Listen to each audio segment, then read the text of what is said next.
gives people the chance and open-mindedness to help see the best candidates and choose to put them into office. This, according to one person who spoke in an interview to NPR, is the civic duty of the voting people.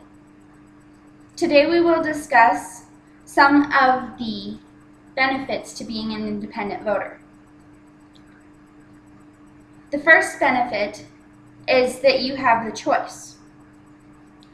When you register to belong to a certain party, you're sent information, you're called, etc. with that party's ideas.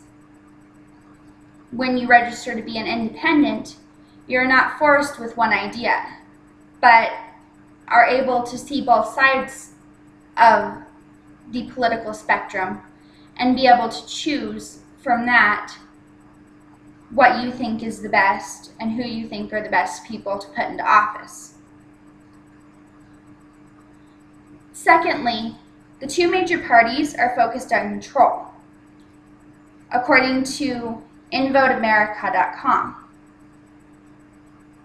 This means that they're in an entirely large power struggle, and what they're trying to do is to get you on their side.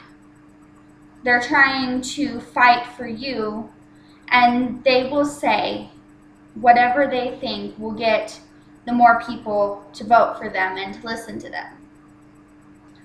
Being an independent can oftentimes help you step back and see what they are doing and choose for yourself which side is actually going to be able to hold up the promises that they're giving you.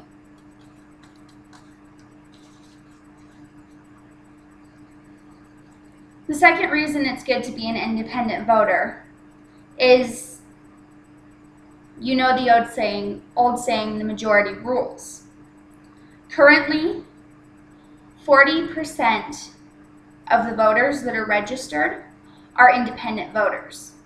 If we continue to build upon this, the independent voters will be the majority, and instead of trying to appease their party, political officers will begin to look at how they can actually succeed and actually get people to listen to them.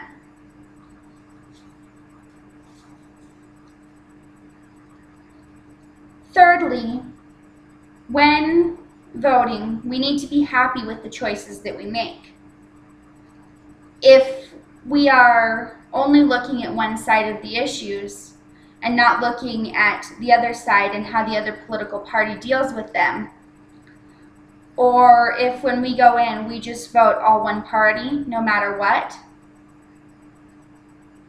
looking into the government and how the government is working after we've elected these people may prove to be a disappointment to us.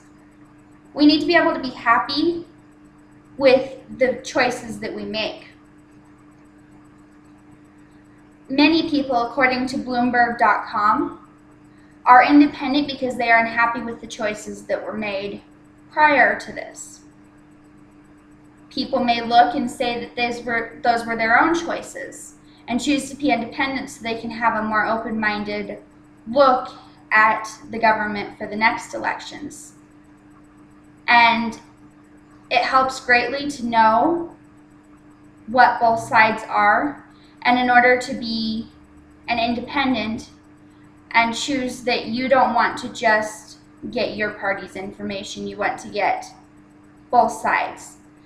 And you want to be able to use both sides of the arguments to decide and make the best choice for you and the best choice for your government. Because you are stuck with those choices until the next election, or until enough people decide that that person needs to be removed from office.